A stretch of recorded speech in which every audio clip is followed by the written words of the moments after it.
আপু, কালকে রাতে তুমি বারবার ইয়ামিনের নাম ধরে ডাক দিচ্ছিলা কেন? আরে আর বলিস না, ইয়ামিন রাতে হিসু করতে যাওয়ার সময় ও আমারে বারবার বলতেছে ওর নাম ধরে ডাকতে, তাইলে নাকি ওর আর ভয় লাগবে না। ও, এই ব্যাপার।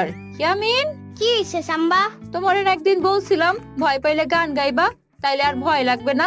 বলছিলা, আম্মু বলছিল, কিন্তু আমি ভুইলা গেছিলাম।